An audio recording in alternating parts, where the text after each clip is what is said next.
খুলনায় ফেরির সঙ্গে সংঘর্ষে ট্রলার থেকে পড়ে কিশোর নিখোঁজ।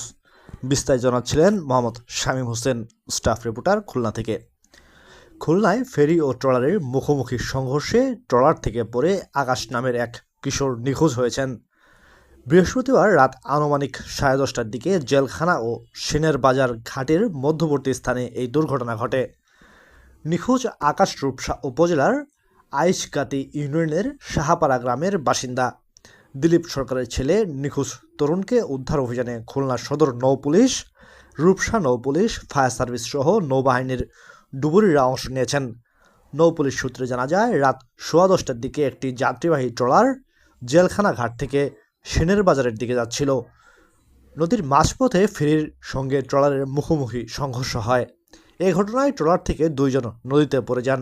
এর মধ্যে একজনকে উদ্ধার করা গেলেও আকাশের সন্ধান পাওয়া যায়নি। গত 21 আগস্ট 2025 তারিখ বৃহস্পতিবার রাত 10টায় খুলনা জেলখানা ফেরিঘাট এলাকায় একটি যাত্রীবাহী বোট ও ফেরির মুখোমুখি সংঘর্ষ ঘটে। উক্ত দুর্ঘটনায় বোটে থাকা 30 থেকে 35 জন যাত্রীর মধ্যে একজন পুরুষ, একজন নারী ও একজন শিশু সহ মোট 3 জন নিখোঁজ রয়েছে বলে কোস্টগার্ড অবগত হয়। প্রাপ্ত তথ্যের ভিত্তিতে বাংলাদেশ কোস্টগার্ড স্টেশন রূপসা কর্তৃক 18 সদস্যের একটি বিশেষ উদ্ধারকারী দল রাতভর রূপসা নদীতে অভিযান চালায়।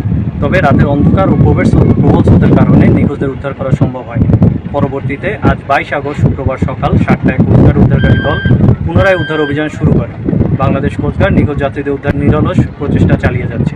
যে কোনো দুর্ঘটনা বা দুর্যোগ পরিস্থিতিতে বাংলাদেশ কোস্টগার্ড সর্বদা দেশ ও মানুষের কল্যাণে কাজ করে যাচ্ছে এবং ভবিষ্যতেও এ ধারা অব্যাহত রাখবে।